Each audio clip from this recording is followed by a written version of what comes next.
Example 3.9 factorize என்ன கொடுத்திருக்காங்க x square minus 2xy plus y square minus z square. இது நம்ம எப்படி பார்க்கிறோம் அப்படின்னா ரெண்டு டேர்மா நம்ம ஸ்ப்ளிட் பண்ணி பார்த்தா தான் நம்மளுக்கு ஆன்சர் நமக்கு கிடைக்கும். ஃபர்ஸ்ட் நான் என்ன எடுத்துக்கிறேன் x square minus 2xy plus y square. So இது என்ன ஃபார்முலா ரிசம்பிள்ஸ் ஆகுது a square minus 2ab plus b square. So this will be x minus y the whole square. மதன் x minus y whole square என்னது x square minus 2 into xy plus y square. இதுதான் வரும். That is a minus b the whole square is equal to a square minus 2ab plus b square. இங்க a இருக்க இடத்துல x போடுறோம், b இருக்க இடத்துல y போடுறோம். இப்போ இது ஃபுல்லா நம்ம என்னவா எழுதலாம்? இது ஃபுல்லா நம்ம இந்த டேர்ம் ஃபுல்லா நம்ம என்னவா எழுதலாம் அப்படின்னு பார்த்தோம்னா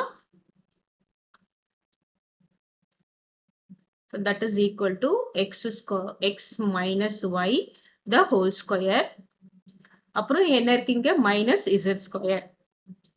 So now this resembles என்னன்னு பார்த்தோம்னா a square minus b square. a square minus b square ஓட ஃபார்முலா என்னது a minus b அப்புறம் a plus b.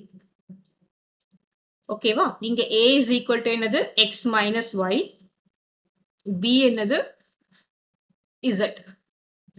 அப்போ நமக்கு என்ன வரும் அப்படின்னு பார்த்தோம்னா ஃபர்ஸ்ட் a minus b என்னது a is x minus y அப்புறம் b என்னது z minus z. நெக்ஸ்ட்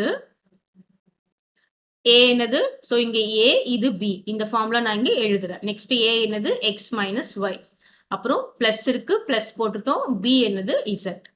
கிளியரா? சோ இங்க a என்னது x minus y அதுக்கப்புறம் மைனஸ் இருக்கு மைனஸ் போட்டாச்சு அப்புறம் b என்னது z அப்புறம் இங்க வேற என்ன இருக்கு a is x minus y இங்க பிளஸ் போட்டாச்சு z. So this is the answer.